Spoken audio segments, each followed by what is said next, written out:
This is the video for Unit 2, Lesson 2, Factoring with GCF and Grouping. In this video, the goals are going to be to factor a polynomial using the greatest common factor, or what's also called GCF, and to factor a polynomial by grouping. Polynomials are basically just expressions that consist of variables, constants or values, and exponents, and specifically exponents that are whole numbers, so not rational exponents. So our two strategies or factoring strategies we're going to look at, and we always kind of think of it almost like a checklist. We first always look for what's called the GCF, which again, that means the greatest common factor.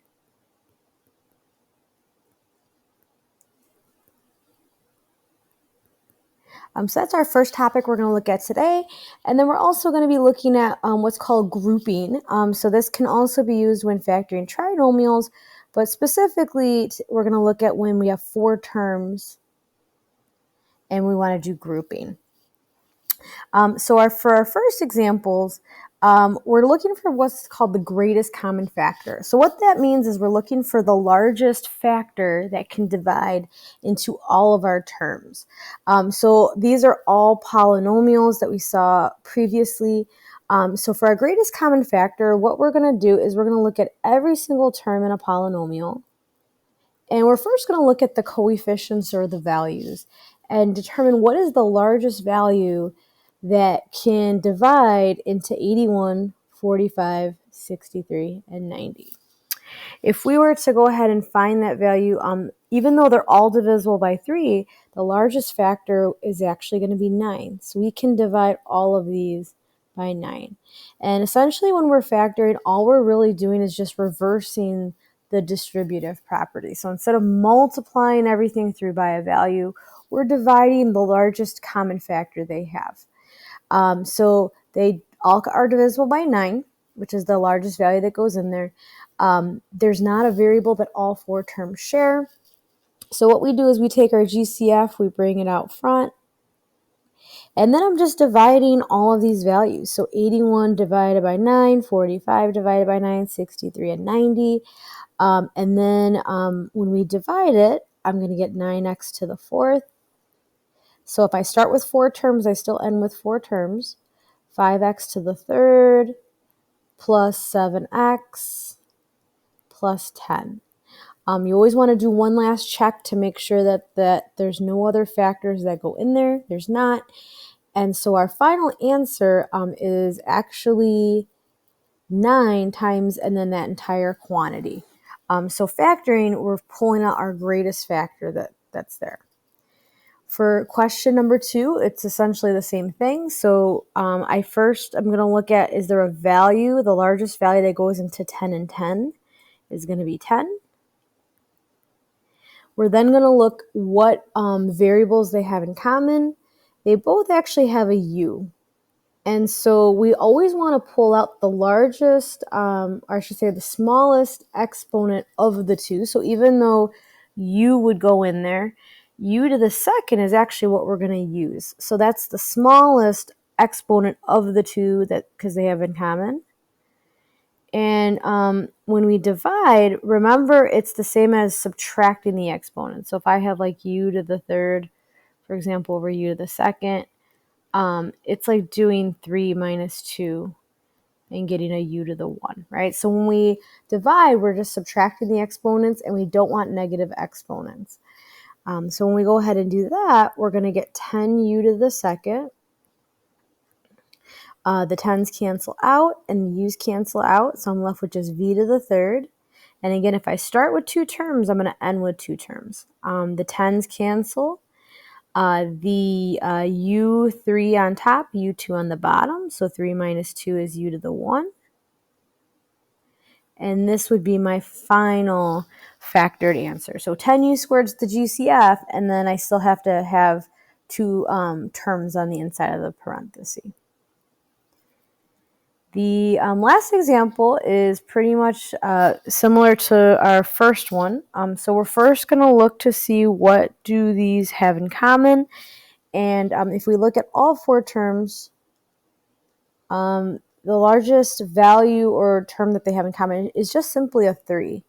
So they all don't share the same variable. So I'm going to pull a 3 out front, and then I have 9m to the third minus 3m squared plus m plus 10. And you always look to see if that's the furthest you can go, and it is. And then that's our factored answer. The U-tries are obviously you're going to have to do for the assignment, but it's the same concept.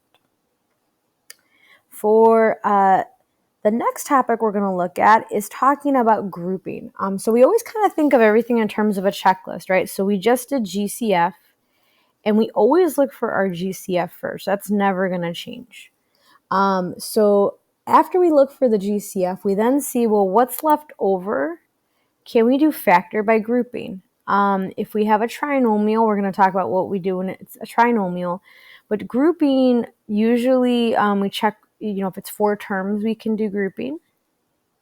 But again, we're going to talk about later when it's a trinomial, how we can use grouping for that too.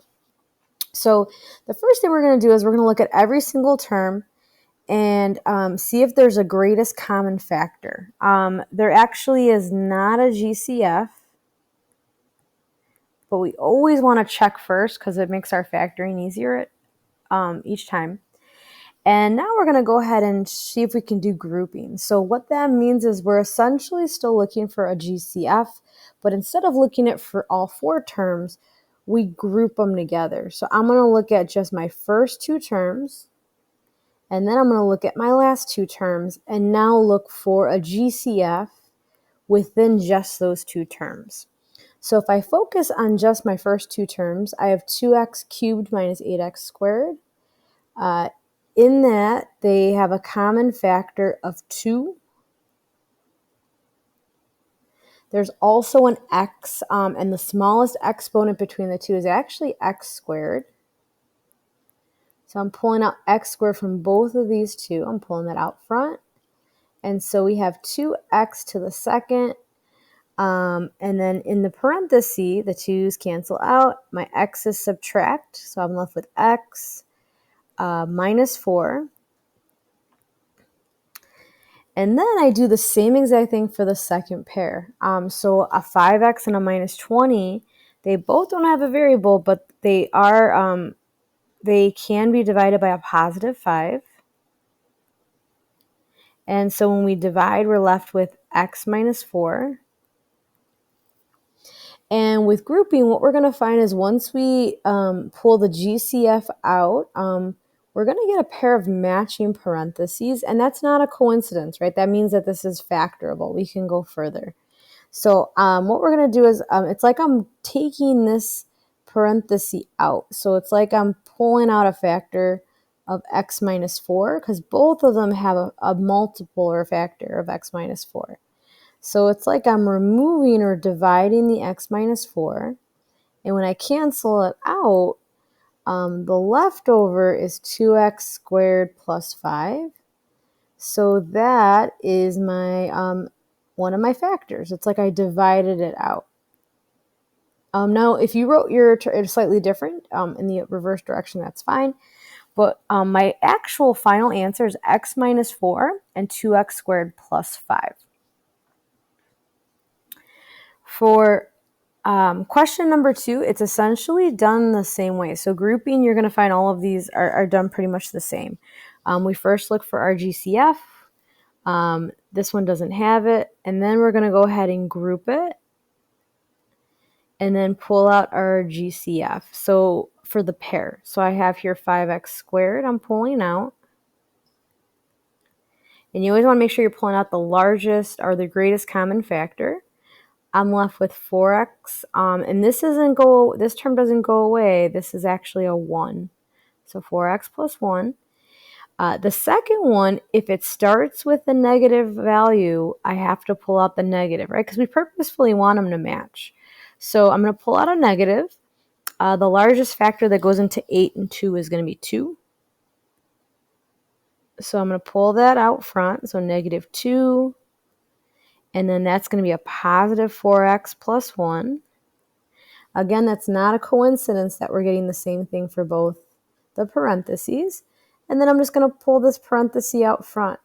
So I have 4x plus 1, and the leftover is going to be 5x minus 2, or 5x squared minus 2.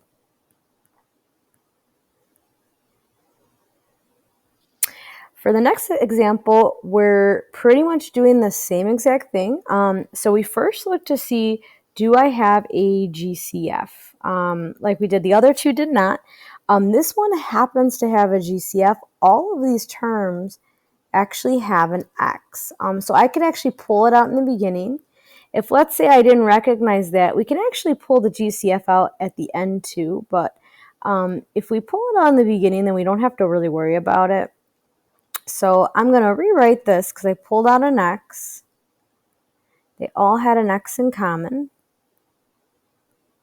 And then now I'm going to go ahead and do grouping with what's left in here. So we don't want to forget the X. This X is going to kind of hang around till the very end. I'm going to kind of ignore it and put it all the way down here so I remember. And now we're going to go ahead and do grouping with our what's left inside. So I'm even going to rewrite it. You don't have to. But just so we can kind of see that we're going to do our problem now with these 4 terms. So I could pull out here a 5x squared. So I'm going to have here 5x squared, and then x plus 2. The second pair starts with a negative, and x and 2 don't have anything in common but a 1. So I'm going to pull out a minus 1. And then my parentheses match.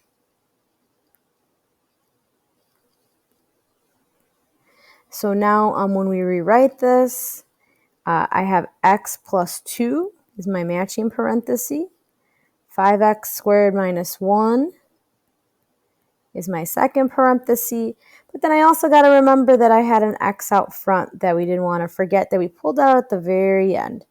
So this one had a GCF, so we had to pull that out and then factor by grouping. So that's all there is for 2.2. If you have any questions, feel free to ask questions in class, come to T-Bolt time, or go to the center.